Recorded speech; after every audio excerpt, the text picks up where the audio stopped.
Following Yokohama, the previous round of the championship, Renault and Honda were looking very forward to the next round in Beijing. Both teams on a very good high after their results in Yokohama, with Renault leading the race for a while and with Zoe Sharp taking the win for Honda. Toyota were also looking eager to more upgrades on their car with some front wing adjustments as well, as Rick DeGraff was showing his form as a rookie. However, the team was still baffled by Lucia Flores' brake failure, not sure as to what the cause was for that retirement. Mercedes apologized to Nina Holtz after their strategy cost her several valuable points in the championship that she's already behind in, and the Peugeot team were looking forward to maybe having a better result in Beijing if they could just get their troublesome gearbox and suspension to play ball. But they were looking forward to trying to out-strategize the teams with rain expected for the race around halfway through the race. Peugeot was looking forward to a potentially good result here, as several other teams were also looking forward to a good result here. Alfa Romeo in particular, having struggled so far in the opening two rounds. Ford not looking forward to the race, as their engine performance was not so good so far this season, and the slow-speed tracks were helping them so far as we look at the qualifying grid. Fielded an unsurprising front row of the grid as the Mercedes locked out the front row for the race. Sarian performed well to start third alongside Zoe Sharp, the previous race's winner. DeGrasse showed Toyota's form in fifth ahead of the two Renaults. Wexler, a deeply frustrated ninth on the grid next to fellow German Wolfgang Schmidt. Blanc, showing the Alfa Romeo, had pace in 11th, just outside the top 10. The two Fords struggled with their engine down on power in 13th and 14th on the 7th row of the grid. Vidal, an inspiring 15th place. The other Toyota, Lucia Flores, a frustrated 16th on the grid. The CSR and Asia Road Racing teams struggling in the back of the midfield once again. With the two Peugeots on the back row of the grid, the gearbox simply not wanting to play ball in qualifying, and the team starting at the back. But with free choice of tires, everybody started on the mediums and wasn't in the top 10. With rain expected just over halfway into the race, the 5 lights went out and the race began for the Beijing Grand Prix, with Chapman getting a brilliant start to start the race, but immediately running wide into turn 1, but somehow just barely managing to hold on to the lead as the field single-filed out through the tight and twisty first sector straight.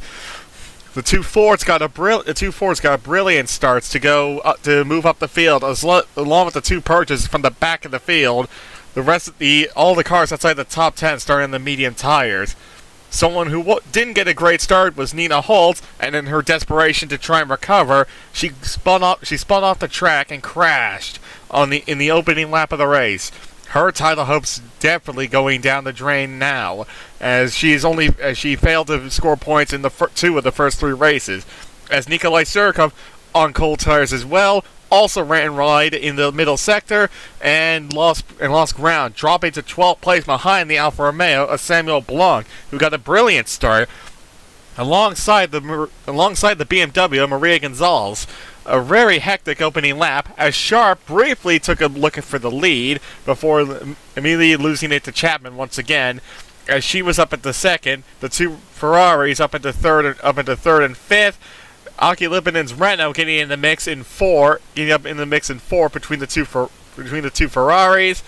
And along with Rick DeGraff in the Toyota running 6th, it was a very hectic start indeed, as several drivers made brilliant starts, as everybody will begin watching the weather radar, trying to figure out when the rain would hit, as Sharp tried to make a move on the Ferrari back at the end of lap 2. Following on to lap 6, following a lap of calmness, the Renaults and the BMWs began battling for lower points positions, as the Renault of Oliveira bullied away by Wolfgang Schmidt to get back up in the 7th, and Rick DeGraff managed to bully his way by Aki Lippin to beat back up into a brilliant 5th, the front 8 on their qualifying set of soft tires, with Gonzalez and Vasquez 9th and 10th on the medium compound tire, hoping to go long into the race to try and make it to the rain period ahead.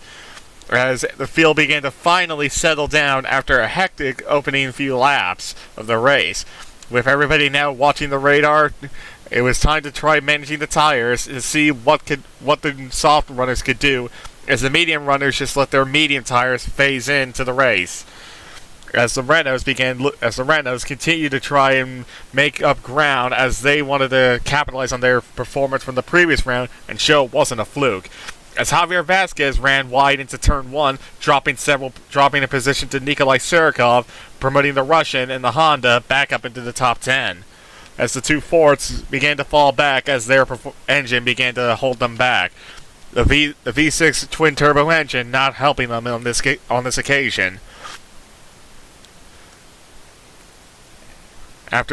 As the cameras began looking for action on track, Siri Lundqvist was showing that she had potential and pace in her car, as she managed to line up both Casterly and Attia and make a brilliant move on the start-finish straight using her battery power in the Peugeot engine to cleanly make the move back up into 16th place, a double overtake on the straight for the Swedish driver, as she was pushing to try and make up for a poor qualifying effort for the team. As drivers began to consider, as some of the front runners began setting out tires, curiously enough, with no rain still in sight, the front runners began to plan pit stops until Dieter Wexler crashed at the end of lap 9. The Ferrari car was out, and one of the title contenders was out as well. So as teammate Neil Osari pitted at the end of lap 9 for more soft tires, unable to stretch his tires any further, and choosing to pit and get an undercut and an advantage on the other soft tire runners. As Rick de Graaf, surprisingly, was now up to a remarkable third place in the Toyota. He was running very well indeed. He was running very well as he was holding up an angry queue of Renault, BMW, the Ford of Javier Vasquez, the Honda of Surikov, and the surprising appearance of Samuel Blanc in the Alfa Romeo running in 10th place, as Surikov bullied his way back by Vasquez and began to stare at the back of the BMW battle for 7th. As Sarian was continuing to try and make up ground after his early pit stop, cleanly getting by Arul Mazzario at the back of the field, as Blanc muscled his Alfa Romeo through up into 9th place past the Ford of Javier Vasquez. The Alfa Romeos have been underperforming at the beginning of the season, but Blanc was proving the critics wrong now, making a brilliant double overtake into turn 1 to sneak the Alfa Romeo up into a eye-watering 7th place, having overtaken Nikolai Surkov's Honda and the BMW Wolfgang Schmidt to get up into 7th, as Surkov's tires were fading fast, as the Honda driver was called into the pits at the end of lap 13 to change his tires and change strategy.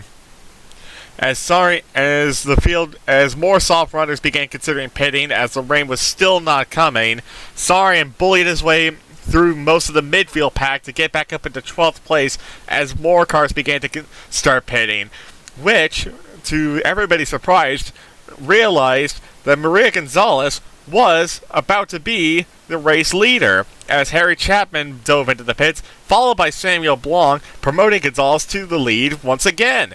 Gonzalez was leading another race this season on strategy. It was an impressive effort from the BMW team, as Samuel Blanc as well for the Alfa Romeo team were running 1 and 2 on the medium tire, easily managing everything, as Sarian began to bully his way through more cars in the midfield who were on the medium tires, until he came up behind the wall of Siri Lundqvist once again. Lundqvist was very skilled at defending the position, and she did not care who got in her way. She was willing to fight for every position possible, until Sarian's pressure's tires told. And then the rain began to tell, as on lap 18, raindrops began to fall on the circuit, as cars began to consider when to pit for the intermediate tires, as Gonzalez stayed out for another lap to go onto lap 19, still in the lead ahead of Samuel Blanc and a surprising Jenny North in 3rd for the Ford team. as several cars at the back began to pit for intermediates. Vidal's Alfa Romeo and Vasquez's Ford being two of the notable contenders, as Aki Lipinen's race was ruined, having to pit twice in 5 laps, ruining his race. As the rest of the field dove into the pit lane at the end of lap 19 for intermediate tires, a mad scramble ensued, but as the field left the pit lane, it was Maria Gonzalez in the BMW still leading the charge, as Samuel Blanc's Alfa Romeo was still second, North a brilliant third, Sarin back up into fourth after his early pit stop, Vidal fifth in the Maserati, Vasquez sixth, Sharp only seventh, and Harry Chapman stuck behind best friend in the entire world, Siri Lundqvist, in ninth place. The Swedish driver still holding off the Mercedes car, refusing to give an inch to him.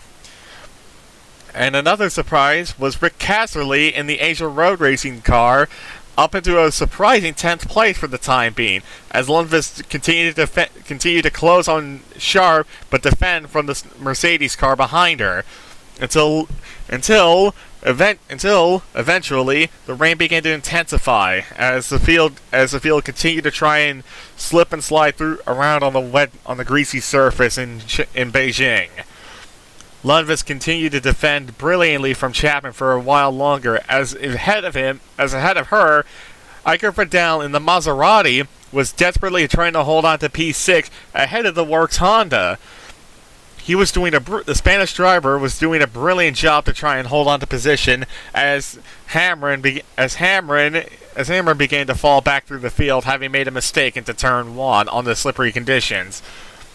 But while that was going on, Gonzalez continued to lead, having disposed of Blanc and having Sarin disposing of the Alfa Romeo as well. Gonzalez continued to lead brilliantly, not being fazed by the pressure of the Ferrari behind her, as she continued to lead for lap after lap, as Lundqvist continued to desperately defend from the Mercedes car, doing everything in her power to defend while staying on the track and keeping it fair, as Aki Lipinen's race continued to disintegrate as his intermediates were not working. And something else that was not working was Harry Chapman's front wing, having knocked it off trying to go around the outside of Siri Lundqvist into one of the many corners. He knocked off his front wing and grumbled angrily back to the pit lane to put on a new front wing and to switch to the full wet tires in a desperate attempt to try and do anything as the rain appeared to be intensifying further. Siri Lundqvist, however, went on undamaged somehow from the incident, not dealing with any tire issues either. She carried on visibly underwear as the stewards deemed it as a racing incident. As Sarin several laps later proceeded to make another attack on Maria Gonzalez, but the Mexican in the BMW continued to defend brilliantly, as the two Fords began to get into an argument with Samuel Blanc's Alfa Romeo. The Alfa Romeo was still performing well, and the Fords, in the wet conditions, were not hampered by their lack of engine power. The Fords were performing very well, running third and fifth, as Gonzalez continued to try and hold off Sarin, trying almost too hard, as she was on the limit of adhesion in the wet conditions, as Siri Lundqvist was continuing to perform well in 7th, ahead of Vidal's Maserati and Attia in the CRS car. As Chapman's race went from bad to worse, the full wet tire gamble failing and leaving him in a depressing 22nd place, 20 seconds down on the next car of Morena's Alfa Romeo. But Sarin was still not done, up at the front of the field though. Still trying desperately to move forward up the field, still trying to move forward and overtake Gonzalez for the lead and the potential win. As he desperately kept trying to attack, it appeared that Gonzalez was not going to give in. And with the weather clearing up and a dry spell appearing, could the switch to dry tires be the critical moment that could decide the end of the race? Who would win? As Rosario's gearbox in his CRS car cried enough, and he would be out.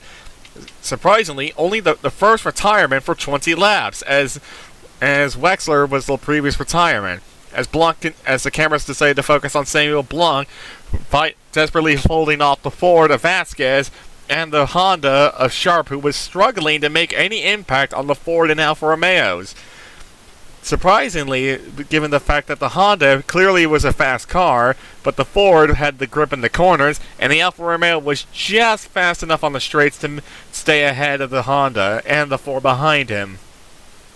As the rain began to dry up further, Sarian finally managed to get by Maria Gonzalez into the lead, as Gonzalez locked up and made a mistake, giving the lead to Sarian, as she tried to hold on to what would still be an impressive second place for the Mexican driver. But cameras suddenly cut to the Peugeot of Esteban Ribeiro in the pit lane, putting on the dry weather tires.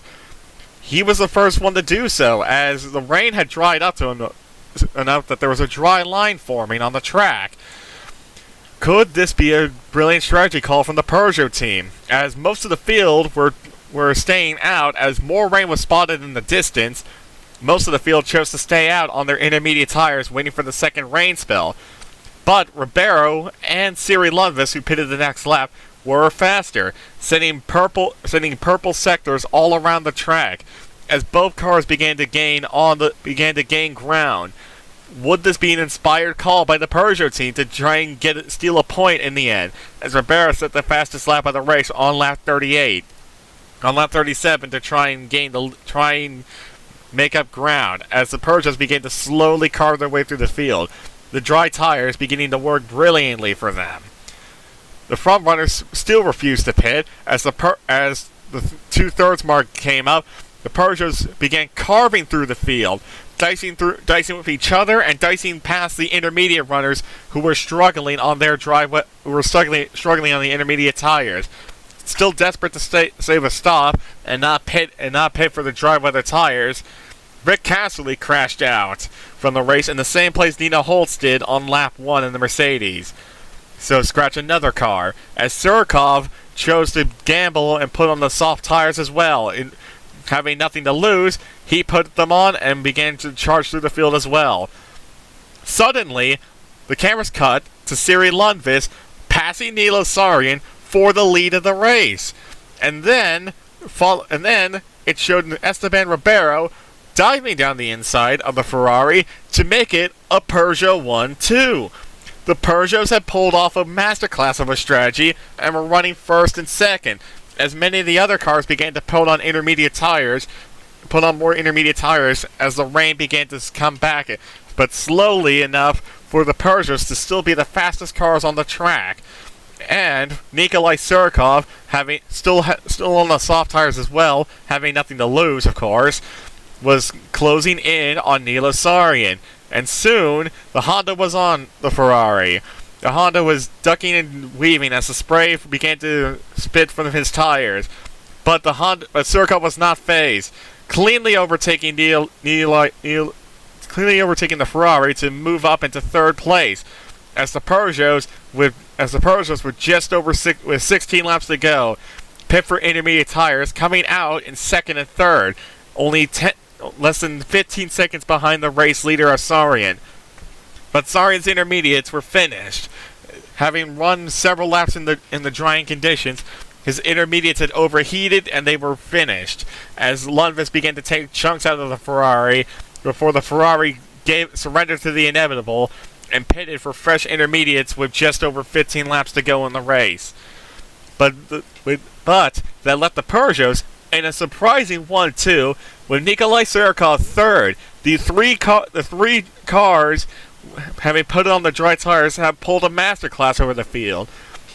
And we're now running 1, 2, and 3 with the Peugeots first and second, after what has been an awful start to the season, with no points so far, after their lofty expectations.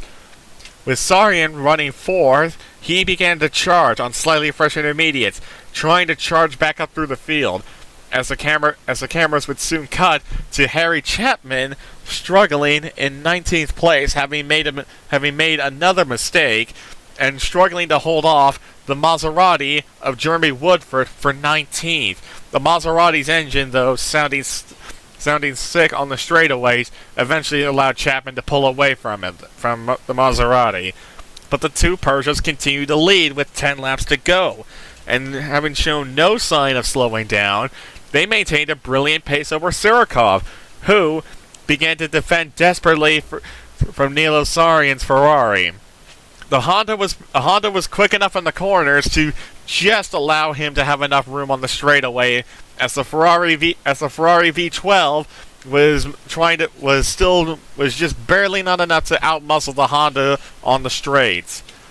As the two Peugeots continued to lead, a solid 10 seconds between those two as Surikov continued to defend, effectively playing blocker for the two Peugeots, as Gonzalez was continuing to run in a brilliant fifth, defending from the second Honda of Sharp, who just could not make the move on the BMW, who had to grunt on the straightaway with the inline 4 to just hold off the Honda cars.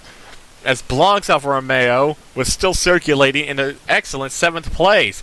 Alfa Romeo desperately wanted the points and were encouraging the Spanish driver to continue performing as the last clicked down to the end. With 6 to go, Sarian was on Surikov once again, trying to make the move into the first corner hairpin. But Surikov just had enough grip on the outside line to be able to hold off the Ferrari for another lap.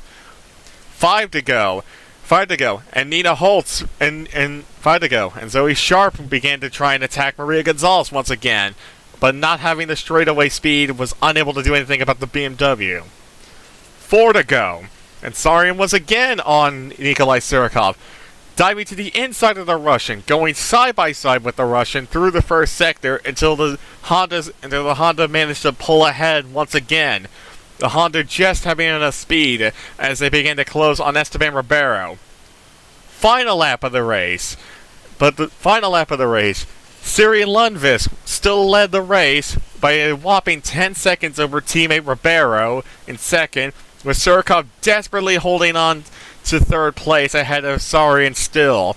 The Ferrari still unable to make the move to get past the Honda. As the Peugeot crew began to gather on the pit wall, it looked like the unbelievable was about to happen. The Peugeot squad, only scoring points via the fastest lap so far this season, were about to pull off the miracle of miracles, as Surikov and Sarian began battling fiercely in the final lap and the final sector, going side by side to try and secure third, as Siri Lundqvist would win the Beijing Grand Prix, making it a Peugeot 1-2 with Ribeiro, as Surikov just held off Nilo Sarian's Ferrari to the line for Surikov to score a brilliant podium. Gonzalez would hold on to 5th place in the BMW ahead of Sharp, Block an excellent 7th place for the Alfa Romeo squad, Vasquez and North salvaging points for Ford in 8th and 10th, and Lipinen, despite all his troubles, managing to score a 9th place finish for Renault, having had a bit of a disappointing day due to strategy. Chapman would come home a frustrated 17th, and Rick de Graaf would also be a frustrated 14th. Both of them struggling in the wet conditions, and Chapman never recovering from his collision with Lundqvist. So, a new winner in Siri Lundqvist, and Peugeot scoring big points to swing the title table towards them, as round 3 ended, and we would head to Tondela in 2 weeks' time.